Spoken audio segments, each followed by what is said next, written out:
มาหาพื้นหาปลาน้ำเลี้ยปลากะได้จักตัวเบิ่ง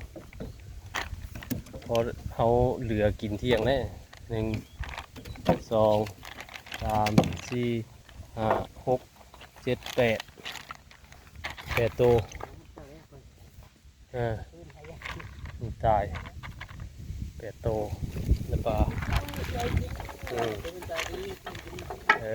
เมื่อแล้วก็ปันกันกินเขาหาพื้นต้องกันแล้วก็ได้ปลาไปน้ำเห็นนะ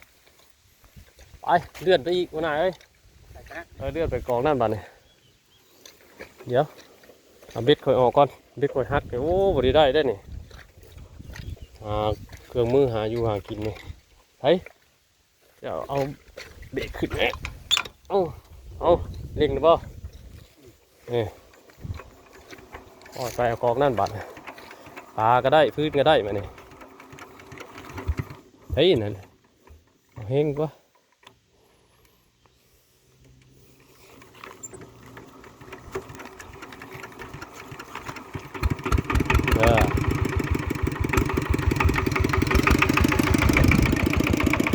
เกาะไว้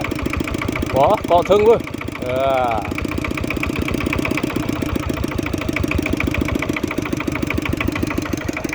เร่งขึ้นปล่อยพับไปใส่เกียร์2ฮะ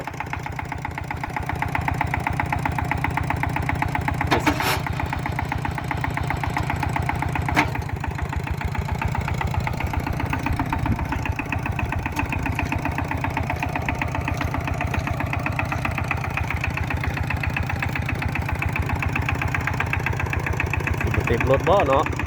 เต็มนี่เนาะเอาไปเฮ้เนี่ยคนน่าเอ้ยผูกเฮ้เขาเนี่ยเอาขึ้นแน่นะตกได้ฮะ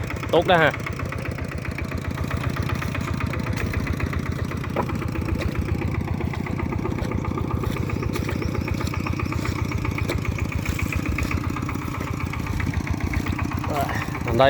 พื้นเต็มแล้วก็สิพากันกลับบาดเลยมันก็บ่าย2เลยมาแต่เช้าว่าแล้วเนาะมาแล้วก็เพื่อหาปูหาปลาลุงใหญ่ก็ไปหาแกงเบ็ดอันลุงท่าเพิ่นหาพื้นท่าพอได้แล้วก็พากันกินข้าวเที่ยงแล้วก็หาพื้นเอาพื้นขึ้นรถก็สิพากันเมื่อบัดนี้พี่น้องเบิ่งเต็มหรือบ่เต็มก็แม่นหาเลาะเมื่อนำทางเลยคือสิบ่ยังหลายปานใดดอกบัดนี้